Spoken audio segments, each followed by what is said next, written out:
V മുരളീധരനെ നിയമസഭാ കക്ഷി നേതാവാക്കണമെന്ന ആവശ്യം അംഗീകരിക്കാതെ രാജീവ് ചന്ദ്രശേഖർ തന്നെ കക്ഷി നേതാവാക്കണമെന്ന് രാജീവ് ചന്ദ്രശേഖർ 2 അധികാര സ്ഥാനം വരുമെന്ന വാദം ഉന്നയിച്ചാണ് രാജീവിന്റെ മറുനീക്കം. വി മുരളീധരനെ കക്ഷി നേതാവാക്കാനായിരുന്നു കോർ കമ്മിറ്റിയിലെ ഭൂരിപക്ഷ അഭിപ്രായം.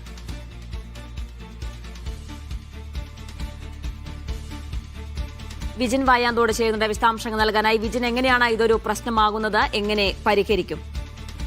ഇതിന് 3 അംഗങ്ങളാണ് നിയമസഭയിൽ നിലവിൽ BJPക്കുള്ളത്. ഇത്തവണയാണ് 3 അംഗങ്ങളെ ലഭിച്ചത്. ഇതിൽ രാജീവ് ചന്ദ്രശേഖർ, ഒപ്പം തന്നെ മുൻ സംസ്ഥാന അധ്യക്ഷൻ വി മുരളീധരൻ, ഒപ്പം ചാത്തന്നൂരിൽ നിന്ന് വിജയിച്ച VV ഗോപകുമാർ എന്നിവരാണ്. അതിൽ വി മുരളീധരനെ നിയമസഭാ കക്ഷി നേതാവാക്കാം എന്നുള്ള തീരുമാനമായിരുന്നു നേരത്തെ കോർ കമ്മിറ്റിയിൽ ഉൾപ്പെടെ ഉണ്ടായിരുന്നത്. ഭൂരിപക്ഷം അത്തരത്തിലുള്ള അഭിപ്രായം തന്നെയാണ് രേഖപ്പെടുത്തിയത്. കാരണം വി മുരളീധരൻ കേരളത്തിന്റെ രാഷ്ട്രീയ സാഹചര്യങ്ങളെല്ലാം കൃത്യമായി അറിയുന്നതാണ്. ഒരുപാട് കാലത്തെ പ്രവർത്തന പരിചയമുള്ള ആളാണ്. അതുകൊണ്ട് തന്നെ വി മുരളീധരൻ കക്ഷി നേതാവായി വരുന്നതായിരിക്കും നല്ലത് എന്നുള്ളതായിരുന്നു ദേശീയ നേതൃത്വത്തിന്റെ ഉൾപ്പെടെയുള്ള അഭിപ്രായം. പക്ഷേ അങ്ങനെ ആകുമ്പോൾ രാജീവ് ചന്ദ്രശേഖർ സീറ്റിൽ പിറകിലിരിക്കേണ്ടി വരും. കക്ഷി നേതാക്കൾ സംസാരിക്കുമ്പോൾ രാജീവ് ചന്ദ്രശേഖരന് സംസാരിക്കാനുള്ള അവസരം ലഭിക്കില്ല. അങ്ങനെ വരുമ്പോൾ അത് നിയമസഭയിൽ തന്നെ അധ്യക്ഷൻ എന്നുള്ള നിലയിൽ രാജീവ് ചന്ദ്രശേഖരന് പുറമെ മറ്റൊരു അധികാര കേന്ദ്രമായി വി മുരളീധരൻ കക്ഷി നേതാവായാൽ വരും എന്നുള്ളതാണ് നിലവിൽ രാജീവ് ചന്ദ്രശേഖർ ഉന്നയിക്കുന്ന വാദം. അതുകൊണ്ട് തന്നെ താൻ സംസ്ഥാന അധ്യക്ഷനാണ്, തന്നെ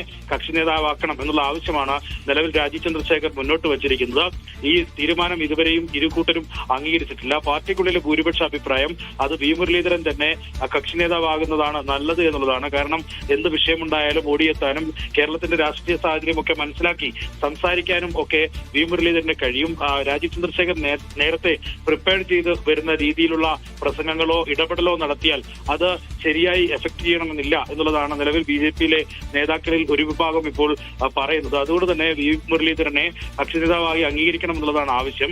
എന്തായാലും നിലവിൽ ഇപ്പോഴും ആരാണ് കക്ഷി നേതാവ് ആകേണ്ടത് എന്ന കാര്യത്തിൽ തീരുമാനം എടുത്തിട്ടില്ല. കോർ കമ്മിറ്റിയിൽ ഭൂരിപക്ഷം അഭിപ്രായമുണ്ടെങ്കിലും പക്ഷേ നിയമസഭാ സമ്മേളനം ആദ്യം ചേർന്നിരിക്കുന്നു. നിയമസഭാ അംഗങ്ങളുടെ സത്യപ്രതിജ്ഞയും സ്പീക്കറുടെ തെരഞ്ഞെടുപ്പുമൊക്കെ കഴിഞ്ഞിരിക്കുന്നു. പക്ഷെ അപ്പോഴും BJP നിലവിൽ 3 അംഗങ്ങളിൽ നിന്ന് ഒരു കക്ഷി നേതാവിനെ കണ്ടെത്താൻ കഴിയാത്ത സാഹചര്യത്തിലാണുള്ളത്. അതിന് പ്രധാന കാരണം അധ്യക്ഷന്റെ കടുംപിടുത്തം തന്നെയാണ്.